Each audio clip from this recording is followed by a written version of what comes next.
O microfone está fechado, Reinaldo. Agora sim. Boa noite, irmãos. A graça e a paz do nosso Senhor Jesus Cristo esteja com todos. Vamos iniciar mais um estudo de Efésios, né? A partir do versículo, acho que é 22, se não me engano. Vamos dar graça? Vamos começar? Vamos dar graça, então. Bendito Deus, nosso Pai, nós agradecemos por mais esta oportunidade de estarmos aqui juntos para abrir Tua Palavra e palavras vindo de Tua Palavra para nos ensinar, nos exortar, nos mostrar mais da pessoa de Teu Filho. Nós agradecemos porque é de Tua vontade que estejamos empenhados em ler a Tua Palavra e também tendo ouvido, com nossos ouvidos abertos e o coração pronto para receber, possamos também colocar em prática.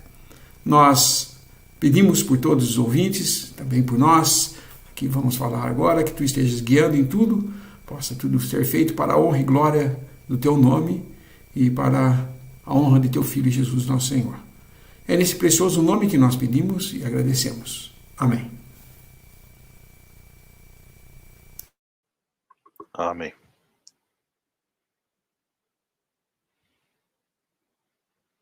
Vamos à leitura, então,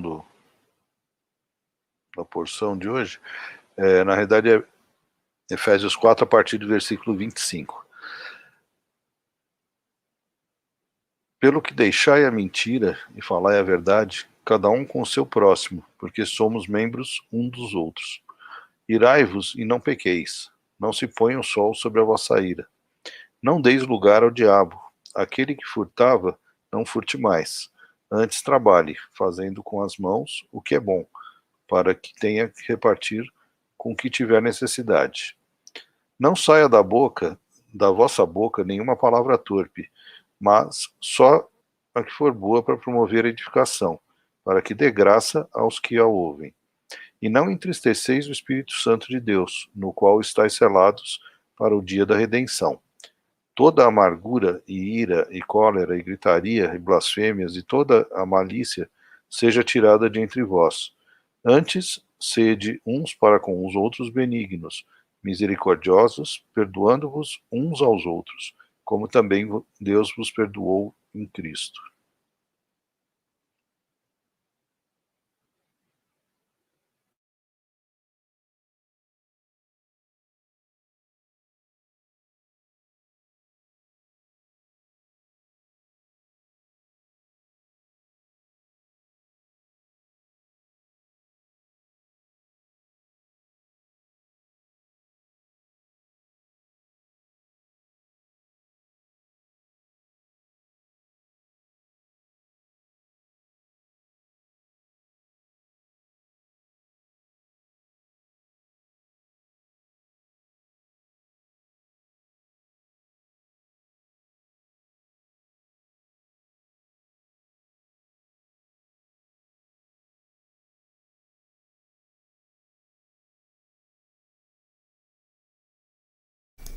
O finalzinho desse capítulo, a partir dos versículos 25 até o fim, nós vemos as exortações de Paulo, todas elas em relação com o que foi falado no versículos de 22 a 24, que nós fomos despidos do velho homem e revestidos do novo. Então agora são exortações com respeito ao fato de que nós agora, uma vez despidos do velho e vestidos do novo, sejamos condizentes com isso, né? Isso está falando diretamente a respeito do modo das coisas que nós fazemos. E essas exortações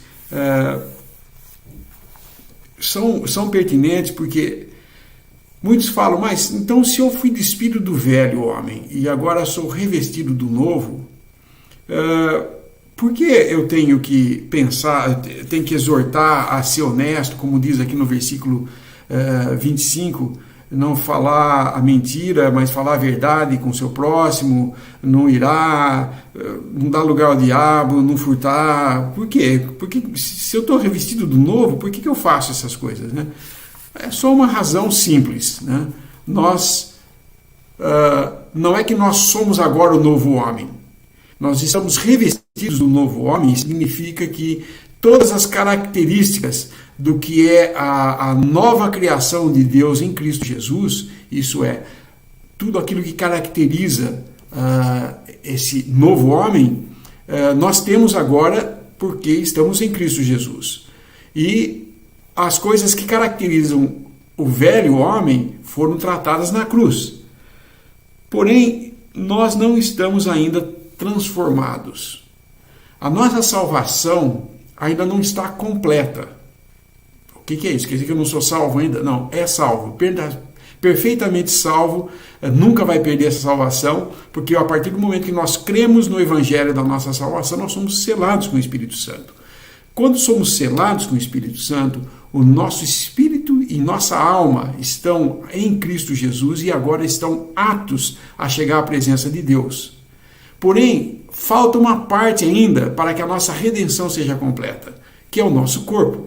O corpo, esse corpo aqui, essa carne, que a gente chama, as escrituras chamam de carne, que é o corpo do homem natural que nós ainda estamos aqui, porque a ressurreição não veio ainda. Nós dependemos da ressurreição para ter os nossos corpos transformados. Quando formos transformados, então o nosso espírito e alma e o nosso corpo capazes agora de chegar na presença de Deus, aí sim, nós não vamos ter nos céus exortações a andar com honestidade. Nós vamos ser honestos, nós vamos ser tudo, porque estaremos perfeitos, mas agora nós não estamos perfeitos. Esse acho que era um dos problemas que começou a acontecer, que Paulo fala em 1 Coríntios 15, quando ele vai falar a respeito da ressurreição, porque alguns diziam que não existia ressurreição. Ou então aquele outro que Himeneu e Fileto, que afirmavam que a ressurreição já tinha acontecido.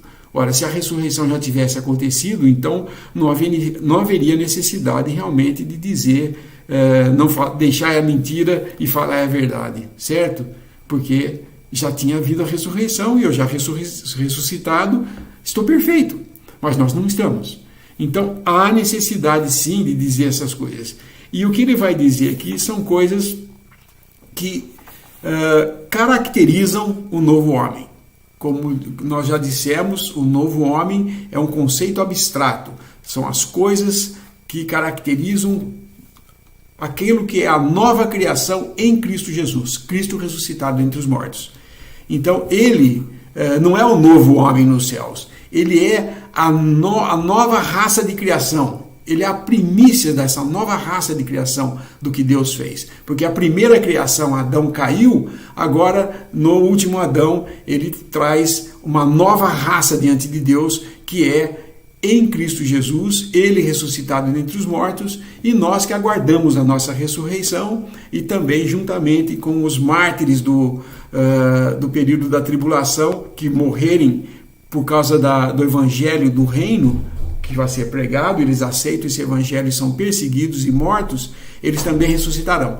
Essas três fases dessa ressurreição, que é a primeira ressurreição, vai compor todos esses que fazem parte da família de Deus, a igreja, primeira Cristo, as primícias, depois os que são seus na sua vinda, a igreja, e também esse remanescente que morreu durante a tribulação é ressuscitado. Depois disso, não haverá mais nenhuma parte da primeira ressurreição. Vai ter só a ressurreição de condenação, que é para juízo.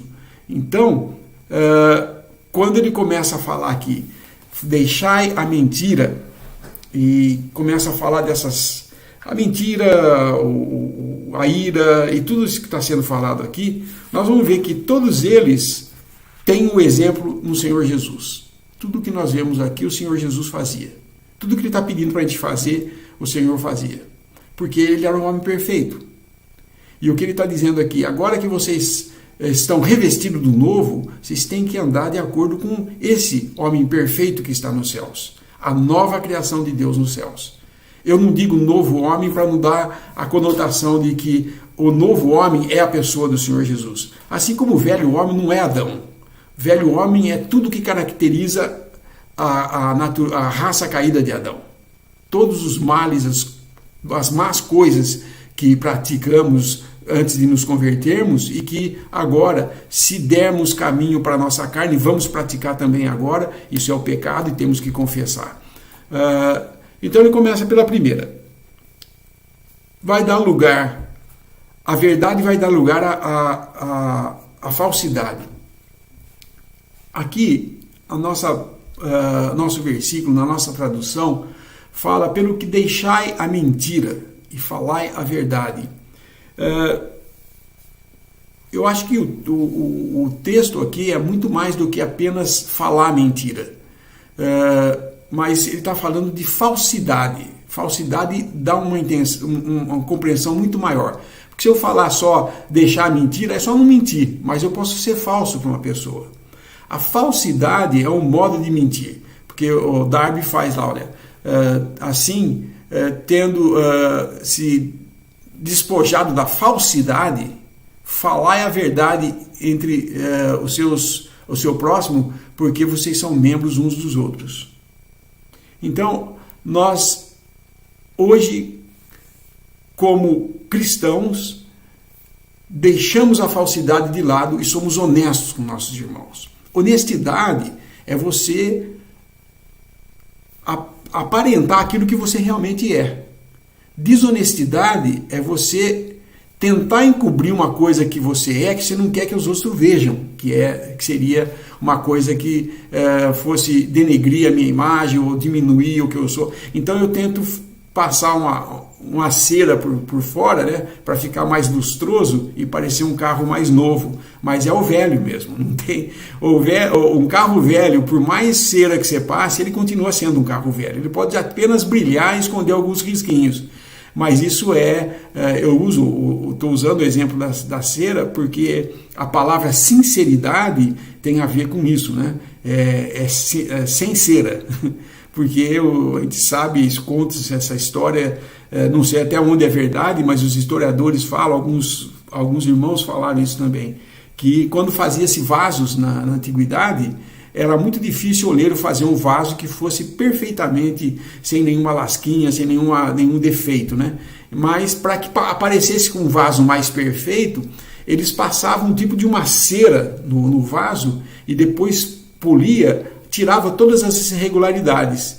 Mas o valor de um vaso mesmo, de arte, era aquele que não tinha cera, não tinha nada escondendo, era aquilo que você estava vendo mesmo, né?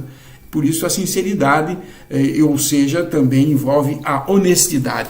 A nossa honestidade não é só você devolver o troco certo, ou você, se receber um troco a mais, devolver para a pessoa. Lógico que faz parte disso, mas não é só isso. É entre nós, irmãos. Às vezes nós entramos no salão e começamos a andar como outra pessoa que, se cruzado na rua, você vai ver que é totalmente diferente, né? Muitas vezes eu tive que, para aprender isso, comparar o modo como eu me comportava na reunião entre os irmãos e o modo que eu me comportava na raio entre os meus amigos, ou da profissão, ou de qualquer coisa, quando eu estudava na escola, né? Lá você era mais assim, deixava a coisa mais solta e tal, e com o irmão você fica mais preocupado em não falar nada errado para não parecer que você está andando errado. Isso é falta de honestidade, porque não vou dizer para você que porque eu faço assim no mundo, eu devo andar no mundo como eu devo andar na Assembleia, em honestidade, tanto no mundo como na Assembleia. Mas nós temos tendência a ter comportamentos diferentes de acordo com os que nos circundam, né? Os nossos que estão à nossa volta. Isso que Paulo está falando então aqui é que deveria haver honestidade em nós e não falsidade. E essa transparência de um caráter honesto era o que a gente via no Senhor Jesus. Quando viram o Senhor Jesus, só lê em João 8, eu acho esse versículo muito interessante. Evangelho de João, capítulo 8, versículo 25.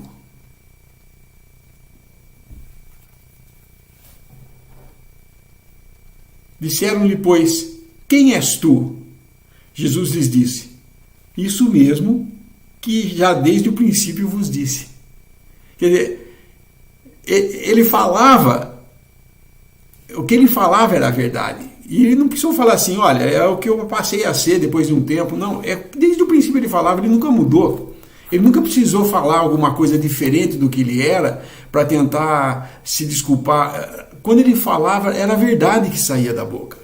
Logicamente, o Senhor Jesus é o nosso exemplo perfeito e por isso que as recomendações de Paulo nos levam a ver que nós estamos sim propensos ou sujeitos a deixar a nossa boca desviar em alguma falsidade ou desonestidade.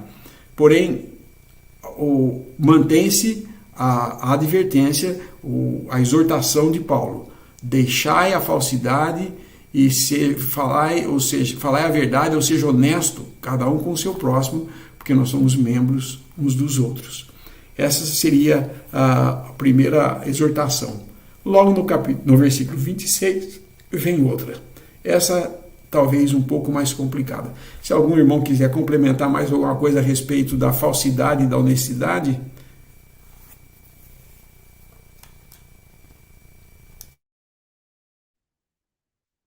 Quando o homem é solteiro, ele tem uma certa liberdade na sua vida para ir a algum lugar, voltar, tomar decisões, porque aí, naquele estado que ele está de solteiro, ele não tem ninguém para que ele precise, caso seja independente, né? Precise prestar contas, dizer o que está fazendo. Mas quando ele se casa, ele mudou de posição. Agora ele é um homem casado. Tem uma esposa e precisa agora viver como um homem casado. Se ele ficar tentando viver como solteiro, é evidente que ele não vai agradar a sua esposa. Ele não vai ter paz também. Porque ele assumiu uma nova posição, mas não anda conforme essa posição que ele assumiu.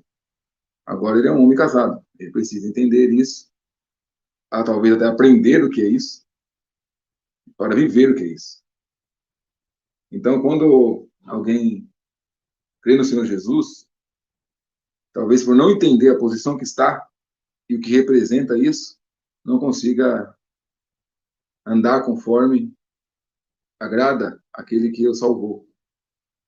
Então, por falta de conhecer a vontade daquele que o salvou, ele não assume e não compra a verdade na posição que ele está. Então, ele não vai ter paz, vai ter sempre conflitos, e também tem a má doutrina, que vai colocar nisso tudo um castigo, porque vai perder salvação, não vai ser abençoado, aquele monte de coisa que vem devido à falta de entendimento de alguns que não entendem o que é ser cristão e não vivem para agradar a Cristo porque não se aproximam dele e não entenderam ainda o que é estar em Cristo. Então, o velho homem, essa ideia de velho homem, é aquele crente que ainda não está exercitando o que deveria fazer agradar o Senhor que o salvou. Talvez não tenha desejo disso, ou não entendeu. Ou, na verdade, é o crente carnal mesmo, que não tem vontade de fazer a vontade do Senhor. Porque uma coisa como nós falamos na live passada, né? Quanto mais nos aproximamos do Senhor, mais aumenta nossos conflitos em relação à carne, né? Porque queremos agradar ao Senhor. Estamos cada dia mais por perto dele. Mas longe dele, é a mesma coisa com um homem casado, quando ele não é sincero, como o irmão falou. Longe da mulher, ele é uma coisa, perto dela, ele é outra. Ele muda o comportamento quando está perto da mulher, mas quando está longe, ele é outra pessoa. Então, quando ele está longe da sua pessoas que cobrariam a sua posição, ele é uma pessoa, perto ele é outra. Então, assim, nós sofremos com isso e um mau testemunho é dado, né, nesse sentido. Porque não existe uma força no sentido de que você não consiga fazer a vontade do Senhor. Nós pecamos quando queremos pecar. Na verdade é que nós temos condições, poder de Deus, né, em nós, para dizermos não a muitas coisas e não fazemos isso por fraqueza e falta de fé também. Tudo é uma questão de fé. Porque quanto mais eu creio na verdade da sã doutrina, na palavra de Deus, estou firmado e arraigado na graça de Deus, eu sei que eu posso tropeçar, que posso falhar. E eu saber que eu tenho essa fraqueza, eu vigio um pouco mais. Eu quero agradar ao Senhor. Mas eu sei que a graça de Deus, o amor de Deus já está em mim. Estou selado pelo Espírito Santo. Eu não vou perder minha salvação. Eu faço as coisas para agradar ao Senhor, porque aquilo me traz alegria espiritual, né? Comunhão com Deus. É um outro propósito. Agora, viver como um salvo que não se interessa pelo Senhor que o salvou, em conhecê-lo, né? Em agradá-lo, isso seria o tal do velho homem, né, que se diz aí, né? Agindo no crente depois de salvo. Então é muito simples quando nós olhamos para a figura do casamento, como queremos entender um pouco mais do que é o velho homem e esse novo homem. Você tem agora uma posição nova, maravilhosa, dada por graça, porque custou o sangue do nosso Senhor Jesus Cristo, o justo, né, pelos injustos, que é o suficiente para que nós olharmos para essa graça recebida e por ela fazemos, né, fazer através, não de força própria, mas de uma comunhão, de um conhecimento do Senhor e oração, nos aplicar em exercício para agradar ao Senhor. Essa ideia de querer melhorar o homem, nós já falamos sobre isso, né? Isso é uma luta perdida. Mas conhecer a Cristo é um grande crescimento espiritual. E não se faz isso sozinho. Não se faz isso sozinho.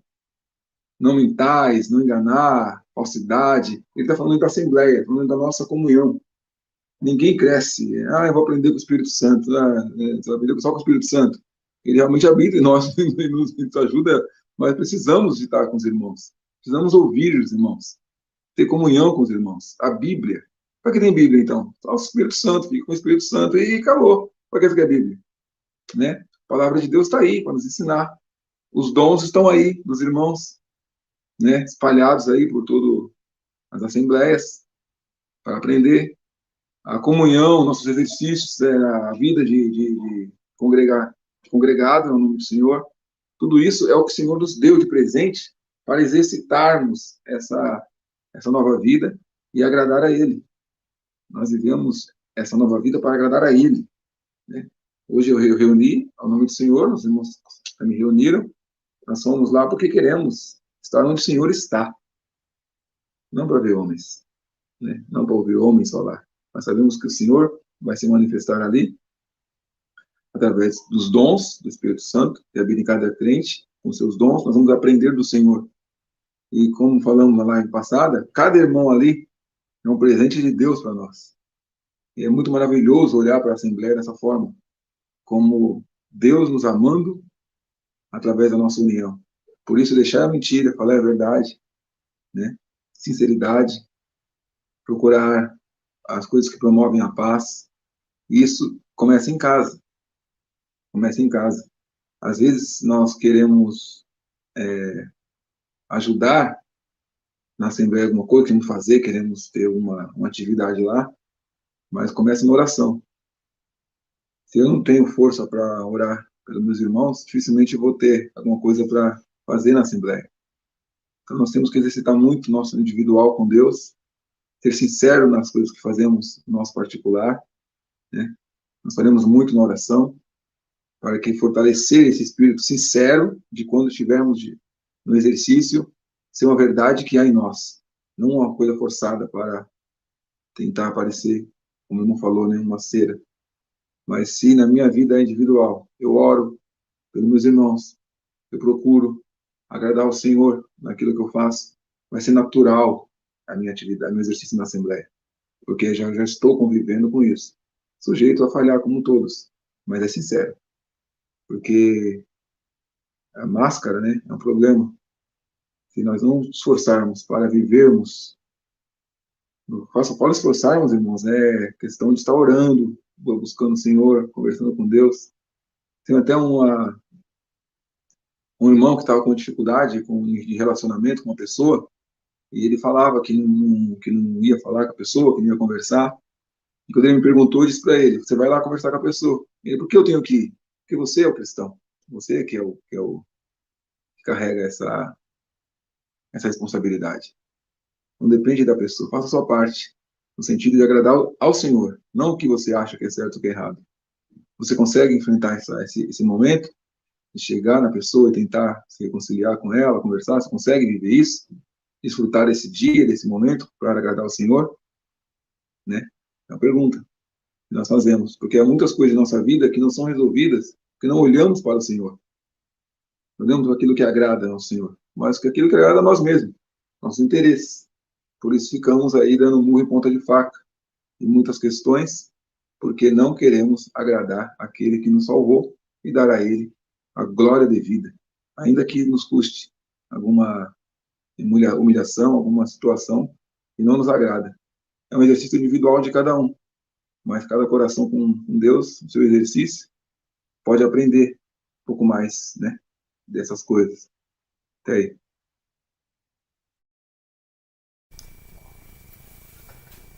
O primeiro pecado que rompeu a unidade do Espírito na Assembleia foi uma mentira.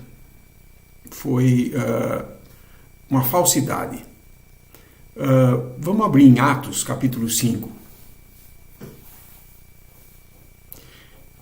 Nós lemos essa passagem, todos conhecem a passagem de Ananias e Safira, né? Mas nós tem alguns detalhes aqui que nos instruem muita coisa. Era uma assembleia que estava recém-formada, uma coisa totalmente nova que tinha acontecido. Ele estava a poucos dias daqui do dia de Pentecostes, né? Era bem o início mesmo. Aqui não existia nenhuma divisão, nenhuma seita. Quem era cristão era aqui que estava, não estava em nenhum outro lugar, porque nenhum outro lugar era cristão. Ou era pagão ou era judeu. Então aqui tinha a unidade do Espírito. O Espírito aqui tinha ação, ele tinha liberdade para agir. E começou a haver um movimento entre eles que eles vendiam todas as posses que tinham e depositavam tudo aos pés dos apóstolos. E então entra esse certo varão chamado Ananias, versículo 1. Mas um certo varão chamado Ananias, com Safira sua mulher, vendeu uma propriedade e reteve parte do preço, sabendo também sua mulher, e levando uma parte, a depositou aos pés dos apóstolos. Disse então Pedro: Ananias, por que encheu Satanás o teu coração para que mentisses ao Espírito Santo e retivesses parte do preço da herdade? Guardando-a, não ficava para ti? E vendida, não estava em teu poder? Por que formaste esse desígnio em teu coração? Não mentiste aos homens, mas a Deus? E Ananias, ouvindo estas palavras, caiu e morreu, expirou. E grande temor veio sobre todos os que isto ouviram. E levantando-se os mancebos, cobriram o morto e, transportando-o para fora, o sepultaram. E passando um espaço quase de 3 horas, entrou também sua mulher, não sabendo o que havia acontecido. E disse-lhe Pedro: dize-me, vendestes, portanto, aquela herdade? E ela disse: sim, portanto. Então Pedro lhe disse: por que é que entre vós vos concertastes para tentar o Espírito do Senhor? Eis aí a porta aos pés dos que sepultaram o teu marido, e também te levarão a ti. E logo caiu aos seus pés e morreu, expirou. E entrando os mancebos, acharam-na morta e a sepultaram junto de seu marido.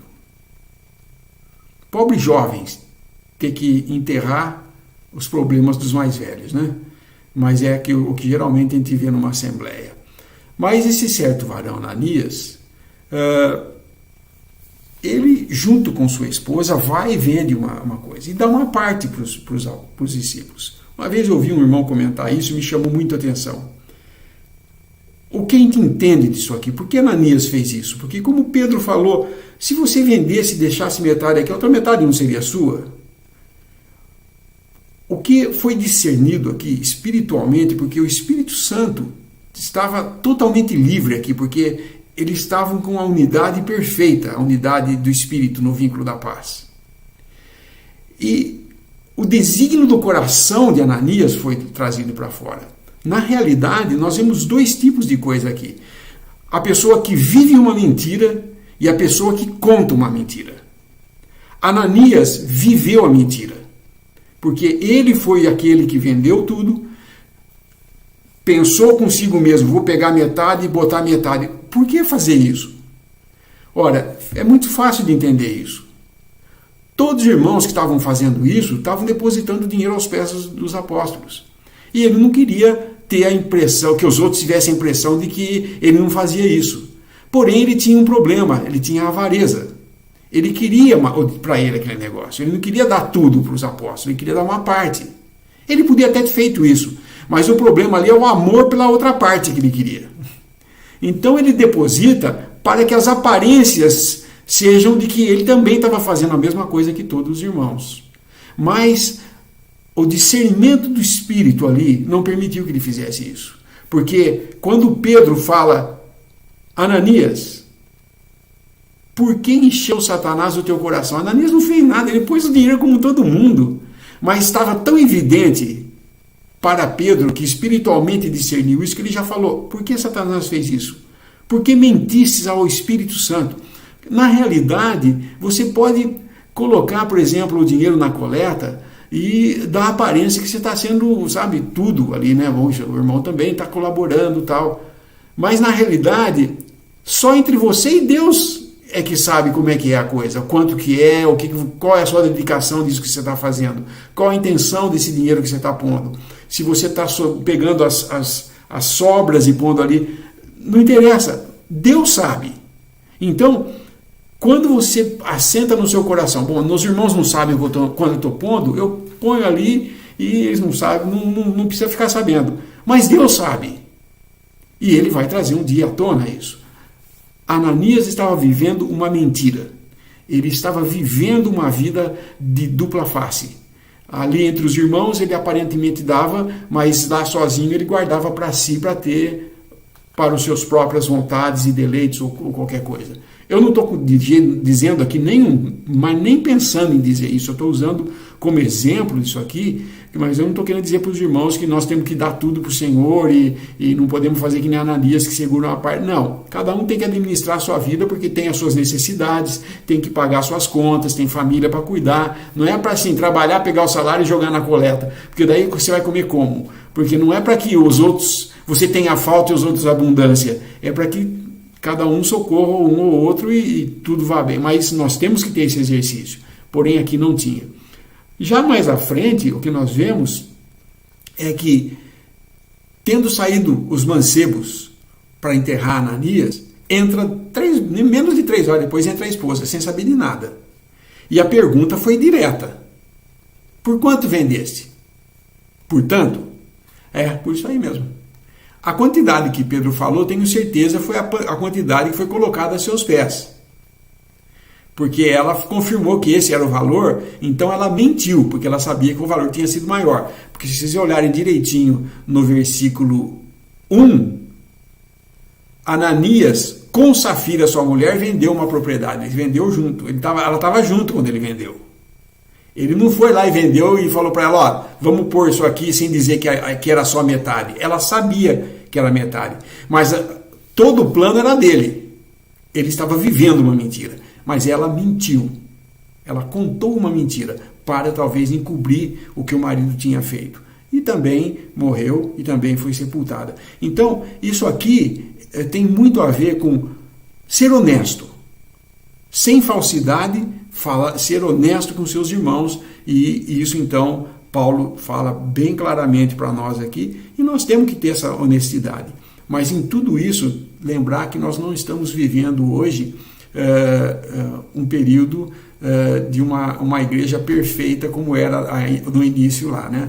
Hoje, se fosse morrer quem falasse com falsidade, toda a reunião ia diminuir pela metade a cada dia, provavelmente, né? Porque a gente vive fazendo essas coisas, né? A nossa fraqueza é tão grande que essas coisas não passam não se discerne tão facilmente. Porém, o Senhor continua exortando-nos a sermos honestos e não usarmos de falsidade para com nossos irmãos.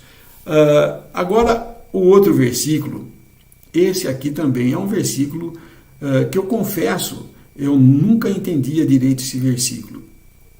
Porque quando eu aprendi esse versículo a primeira vez, me falaram, alguém me ensinou errado isso aqui, sabe?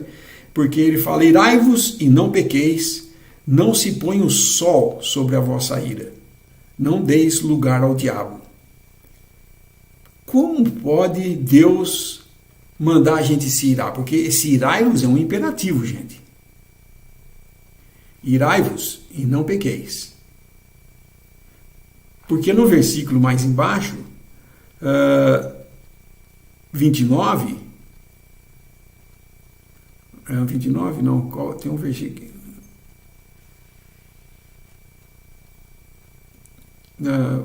fala de ira, aqui no 31, toda amargura, ira, cólera e gritaria e blasfêmia e toda malícia seja tirada dentre vós. Ué, mas no 26 ele não mandou a gente se irar? Por que no 31 tem que tirar?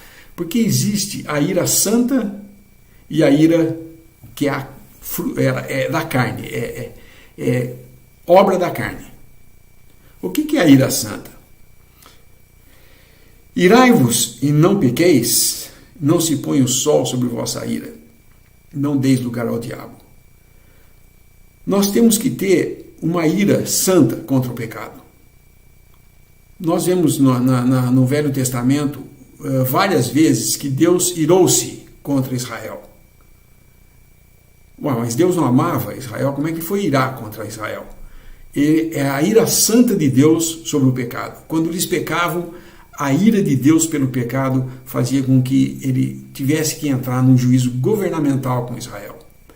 E aqui é o trecho onde eu falo que me ensinaram e até hoje eu ouço muitas pessoas entendendo isso aqui, não se põe o sol sobre vossa ira, de que a gente não deve ir dormir sem antes confessar as falhas que nós temos. Porque ele fala aqui, irai-vos e não pequeis, não se põe o sol sobre a vossa ira, é que se eu irar, eu tenho que antes do sol se pôr, antes de dormir, eu me acertar com Deus, porque eu não posso dormir com um pecado desse. Não é isso que está sendo falado. Na realidade, esse não se põe o sol sobre vossa ira, Paulo muito provavelmente está fazendo referência quando o povo de Israel estava lutando e havia necessidade, a guerra estava no auge, então ele orou e o sol parou por 24 horas. Foi um dia em que o sol não se pôs, para que a batalha fosse vencida.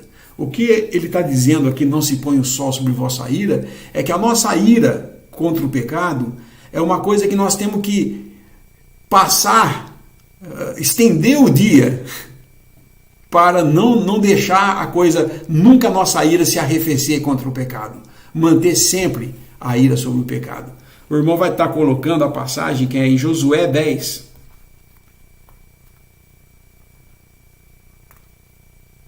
Juízes 10, né? Josué.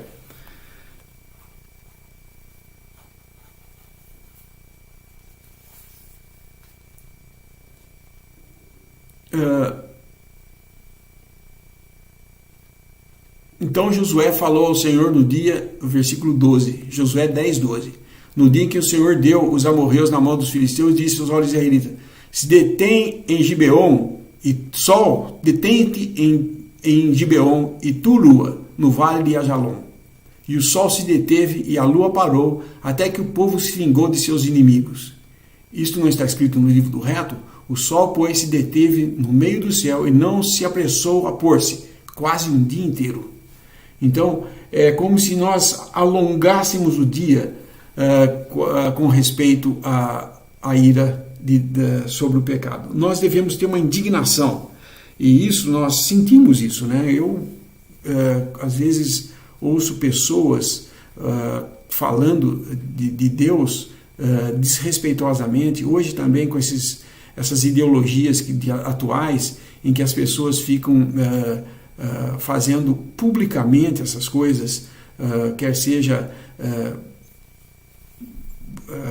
vilipendiando mesmo a palavra de Deus, a Bíblia, ou eu já vi fazer figuras de Cristo obscenas, entendeu? Tá terrível, o mundo está fazendo essas coisas, ele vai continuar fazendo até que venha a justa ira de Deus. E isso nos deixa indignados.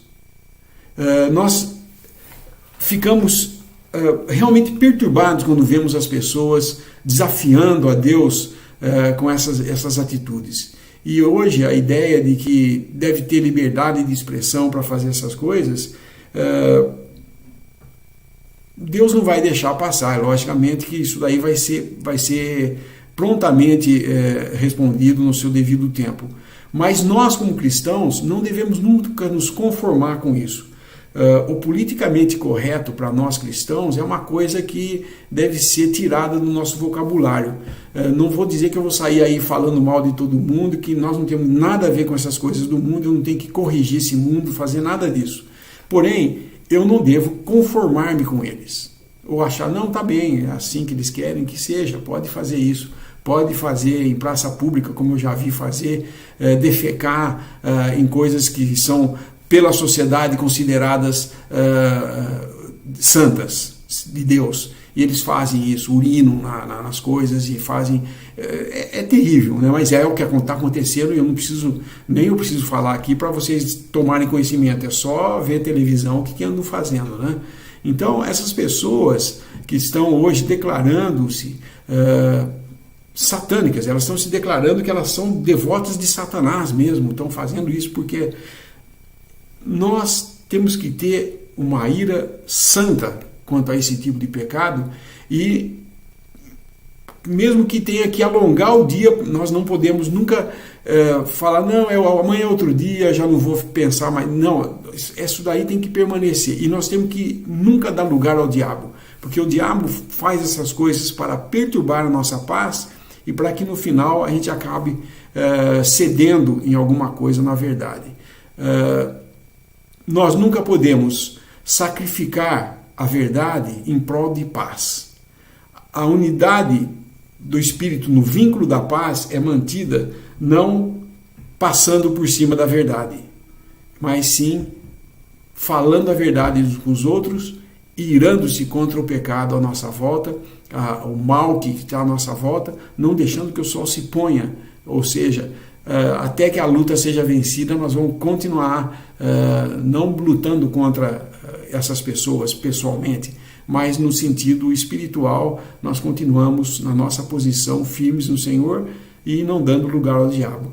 Eu creio que esses versículos são um pouco difíceis de entender às vezes, por causa das interpretações que às vezes têm, mas com certeza, esses não se põem ao sol sobre a vossa ira, essa ira aqui é a ira santa contra o pecado, que não é uma ira que vem da carne, mas é uma indignação do santo fiel a Deus que percebe a maldade do homem e o que eles estão fazendo. E isso então nos deixa com essa ira santa. E nunca devemos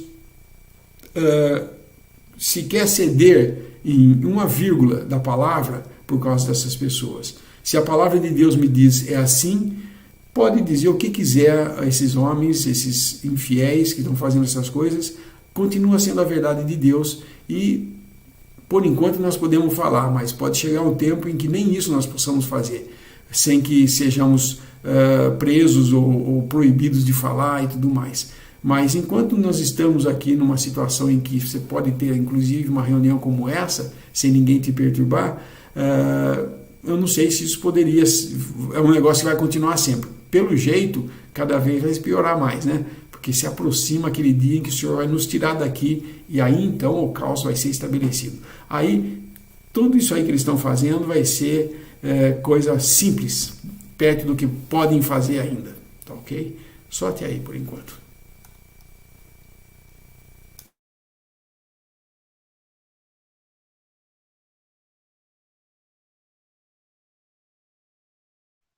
Acho que tem uma pergunta interessante, Haroldo, aí, do irmão. Deixa eu ver.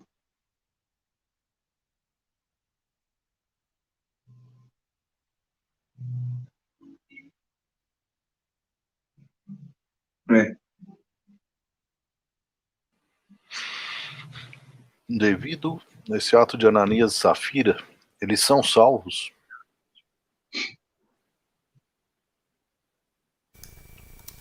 Pode ser que sim, porque o fato deles morrerem instantaneamente não quer dizer que eles perderam a salvação. Eles perderam a vida como um ato governamental, de juízo governamental de Deus na Assembleia, né? Se eles creram no Evangelho da salvação e foram selados com o Espírito Santo, não teria como, sabe?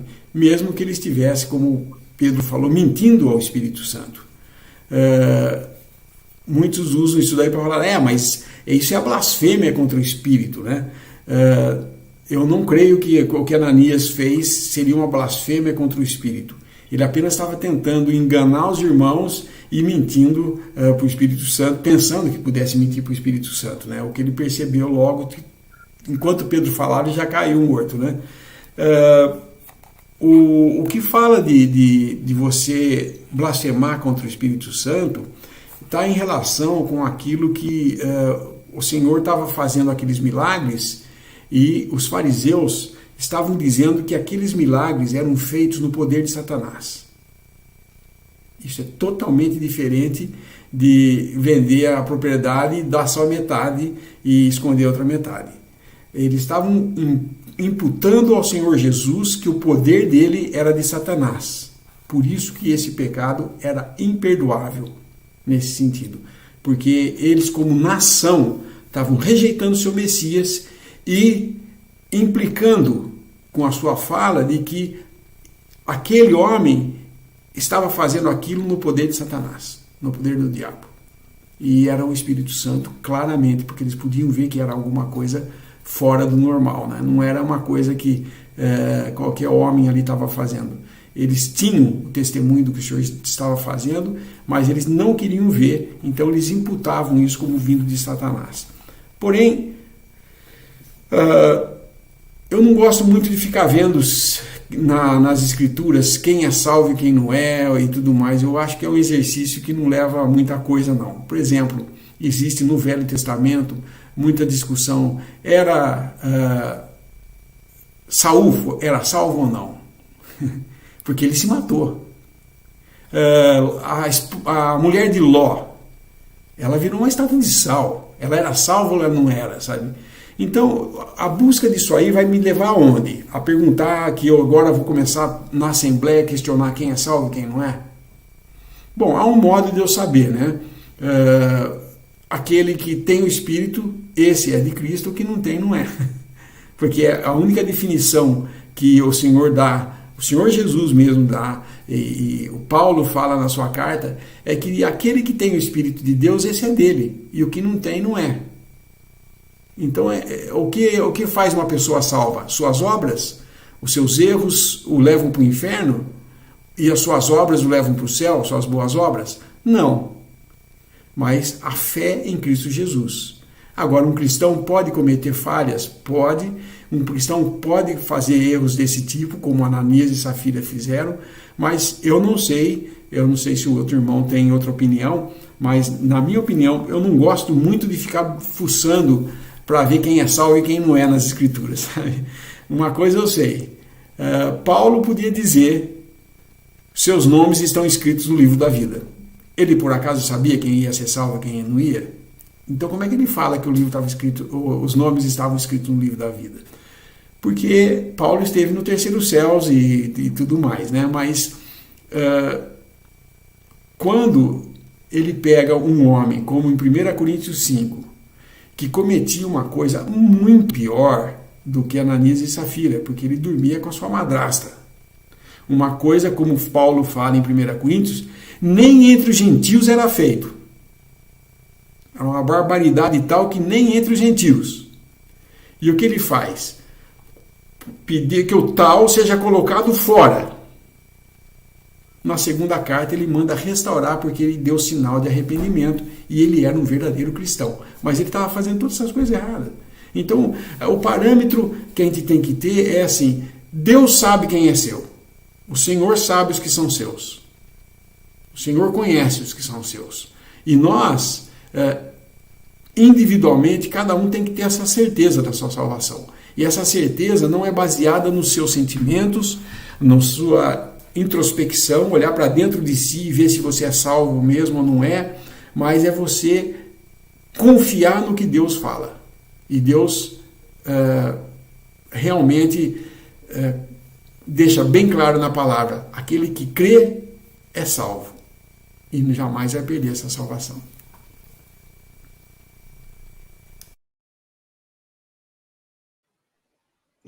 Complementando só aqui, esses versículos de 1 Coríntios 5:5, né? Eu acho que encaixaria bem para o que aconteceu com Ananias e Safira, né?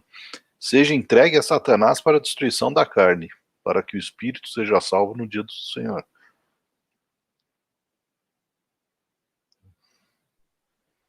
Eu tenho um conhecido que ele fala isso, ele usa esse texto também para justificar a perda de salvação, né?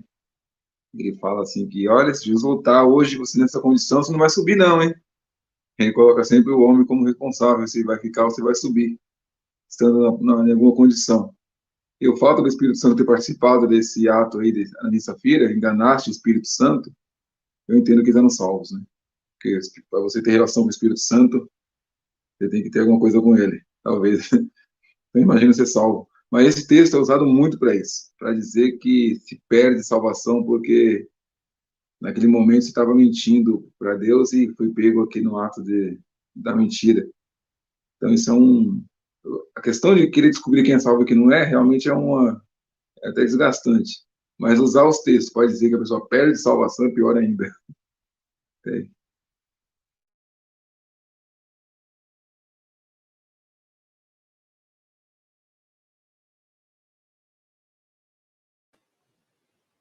Só uma observação, irmãos. O irmão falou lá de Josué, né, 10, do versículo 12 ao 14. Essa passagem da parada do tempo, só tiveram 3 eventos que afetaram no mundo na palavra. 2 no Antigo Testamento, um deles esse que foi citado, né, e o outro foi o dilúvio. E no Novo Testamento, as 3 horas no Calvário, né, no sacrifício do Senhor Jesus. Durante essas 3 horas de trevas, o mundo inteiro tremeu, né? Teve todos que estavam na ocasião aqui na Terra sentiram alguma coisa assim que eu não sei descrever aí exatamente o que era.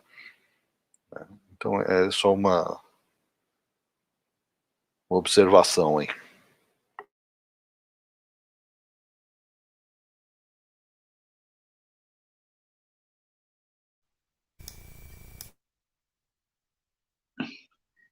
O tempo que eu estou de reunido ao nome do Senhor, né, que não é muito tempo, a gente vai aprendendo com os irmãos, né, através de exortação mesmo que recebemos.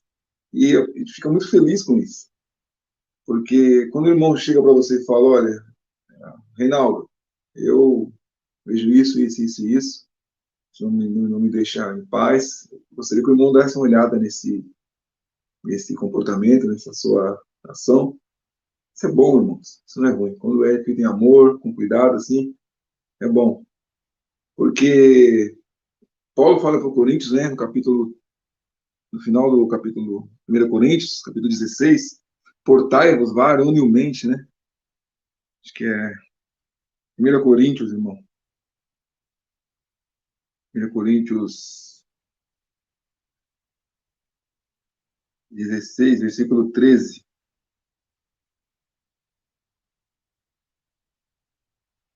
Esse varonilmente aí é bravura, na tradução acho que é bravura, como homens firmes, né? Porque às vezes nós vemos as coisas acontecerem, vemos o irmão indo pro erro, assim, e ficamos esperando muito. Não que devemos agir na carne com pressa, falar, mas muitas vezes as coisas são muito claras diante de nós, precisamos orar ao Senhor para nos ajudar a como agir, não é mais esperar a coisa tomar uma forma tão grande e depois o Senhor vai agir realmente. Mas não precisava chegar naquele ponto. porque nos faltou uma ação mais firme dos irmãos. Os santos irmãos, principalmente os homens na Assembleia, devem ter uma unidade forte entre eles. A comunhão dos irmãos deve ser em amor e firme uns com os outros, e exercitar essa comunhão, né? Porque é nessa fraqueza, nessa frouxidão, que Satanás consegue alisar outro para se sentir como sendo o dono da Assembleia, autoridade maior, e começar a fazer as coisas sem a ordem devida. Então nós temos que estar sempre vigiante e portarmos varonilmente, né? Ter hombridade nas coisas. Porque essa ideia de deixarmos, vamos deixar, vamos indo. Não estou dizendo para os irmãos fazerem nada precipitado, mas se estivermos unidos, né, orando, cuidando das coisas do Senhor, vamos saber como agir antes que as coisas aconteçam e tornem pior. O menino lá em Atos, né, que estava na janela, ninguém falou com ele caiu lá de cima. Ninguém falou com ele. Ficou lá na janela, distraído, cochilou e caiu. Ninguém viu. Então, nossa comunhão, quanto mais fortalecida estiver, mais unida estiver, vamos conseguir ver as coisas com mais de perto, né? E podemos reagir orientados pelo Senhor para evitarmos que aquilo tome uma forma maior. E perder algum irmão, às vezes, deixar que o irmão caia, deixar que as coisas fiquem pior. Então, é importante essa nossa unidade, a sinceridade, naquilo que fazemos, e a nossa forma de se portar na Assembleia, brincadeiras, essas coisas, não devem existir entre nós, deixar as coisas acontecerem e virar uma brincadeira aquilo ali. Irmão lá, mas tadinho, essa rica aquilo ali, virou uma brincadeira, perdeu a seriedade, aquilo vai tomar forma, o diabo vai usar, você vai perceber que a carne vai começar a fazer aquilo várias vezes, vai repetir, vai acontecer de novo depois. Vamos nós nos reunir, cuidados, para saber como resolver um problema que se tornou uma grande situação, né? É só uma opinião minha, os irmãos meditarem sobre isso. Se estiver errado, os irmãos me corrigem. Tem uma outra pergunta aqui, só para de concluir. Como lidar com maus pensamentos contra Deus, mesmo crendo na salvação?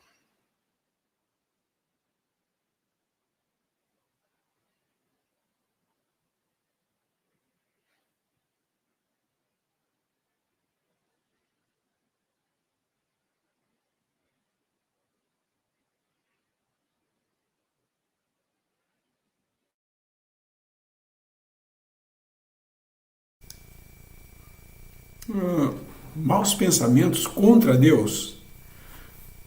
Se você crê, você não é contra Deus, né? Você é por Deus. A nossa cabeça, sim, a gente pode ter coisas que vêm, né, são dardos inflamados do maligno. Então, o que eu aconselho para os pensamentos que vêm na nossa cabeça é usar o capacete da salvação e o escudo da fé. O escudo da fé, ele vai apagar todos os dardos inflamados, porque os dardos inflamados do maligno é que vai colocar em você a sensação de que Deus está escondendo alguma coisa. É o que ele fez com Eva no paraíso, né? Ele falou assim, foi assim que Deus disse? Sim, ele falou para não comer nem tocar. A hora que ela acrescentou a palavra de Deus, ele já tinha a chance de então entrar com tudo, né? Falou, não, pode comer, porque ele sabe, Deus sabe que o dia que você comer, você vai ser como Deus, conhecedor do bem e do mal. Ou seja, ele estava falando que Deus estava escondendo alguma coisa boa de Eva. Então ela estava botando na cabeça dela pensamentos a respeito do que Deus não é aquilo que está falando que é. Isso daí Satanás pode fazer. Nesse sentido eu entendo o que você fala, ter maus pensamentos contra Deus. Mas eu ser contra Deus, sendo cristão, praticamente é incompatível as duas coisas, né? O Espírito Santo que habita em nós quando nós cremos, jamais nos leva a ter maus pensamentos de Deus. Agora, Satanás pode fazer isso, colocar ideias na nossa cabeça, pensamentos, através às vezes sonhamos coisas absurdas. Isso, o nosso cérebro prega muitas dessas coisas, né? Mas podemos fazer isso aí. Quando eu fizer isso, use o escudo da fé. Você tem a fé na palavra de Deus? Então, se vem algum pensamento, vai na palavra de Deus e lê alguma coisa a respeito de Deus que fale daquilo que você está pensando, e você vai ser confortado. A palavra de Deus é viva e eficaz para agir em você, né?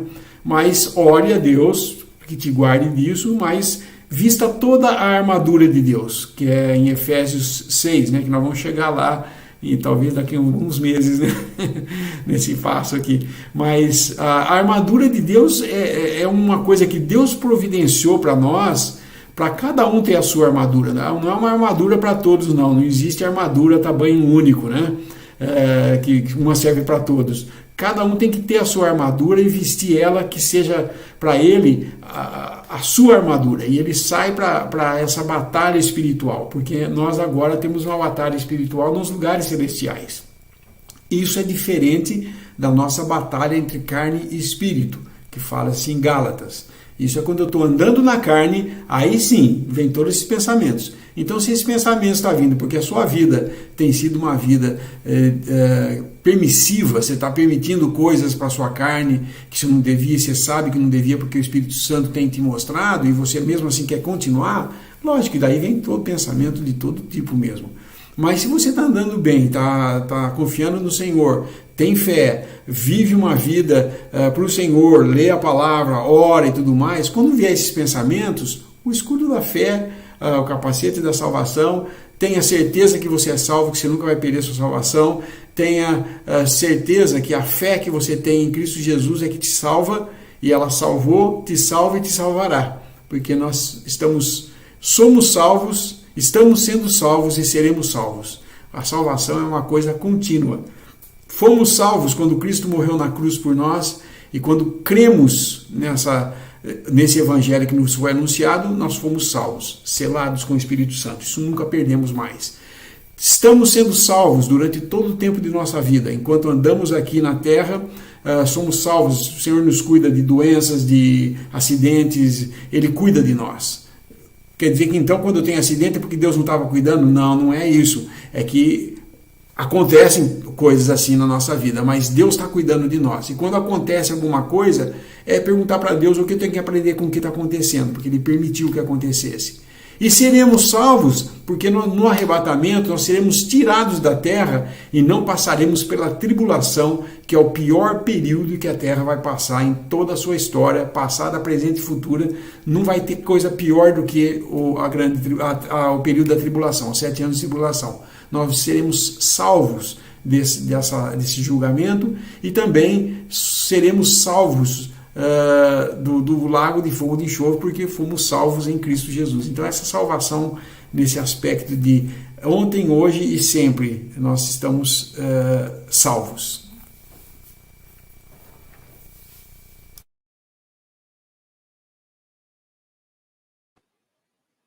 Bom, nosso tempo se esgotou.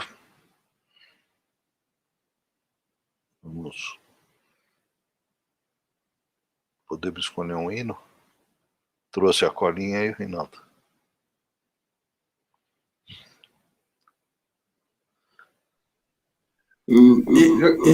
Esse é antigo, hein? É antigo mesmo, até peguei da Eliane aqui agora. O 102.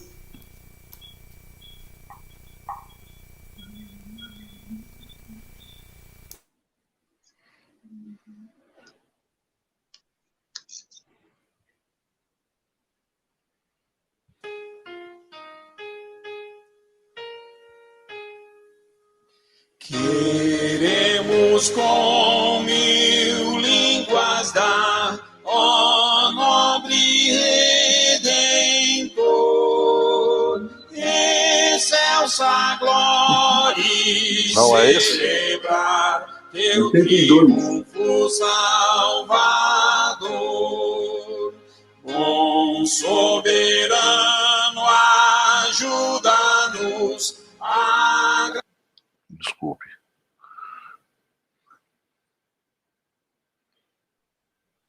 Ia ter deixado, mas tudo bem. Vamos lá.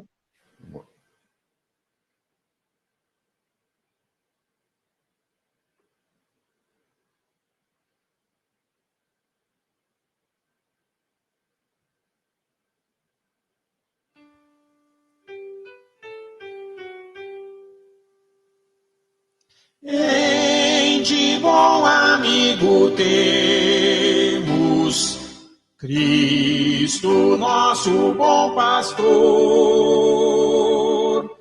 Por teu sangue nós podemos ir ao Deus e Pai de amor. Tu que a vida entregaste, carregando a nossa dor, ante Deus hoje intercedes. Quão imenso é teu favor, quando débeis e cansados de cuidados e temor, somos por ti amparados e oramos com fervor. Nós agora ensinados pelo bom Consolador, ante o Pai representados por ti, doce mediador, braço forte inabalável, sempre iremos encontrar em alguém que é tão amável. Nós podemos descansar como fonte inesgotável de consolo e paz real. Tu és todo confiável para nos libertar do mal.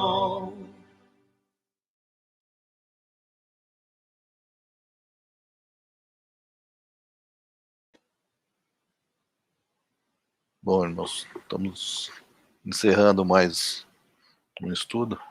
Vamos dar graça então para encerrar. Nosso Deus, nosso Pai, graças te damos por nosso Senhor Jesus Cristo. Te agradecemos pela permissão de estarmos aqui hoje mais uma vez para trazer essa porção da palavra de Deus, para que possamos aprender um pouco mais a pessoa de seu Filho, nosso Senhor Jesus Cristo.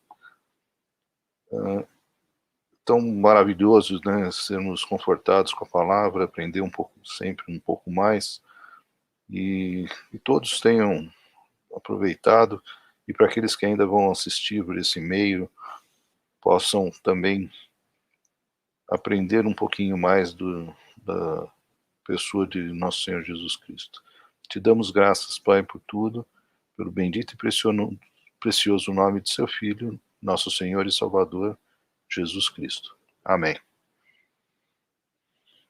Amém. Boa noite. Boa noite a todos. Um abraço, irmãos queridos.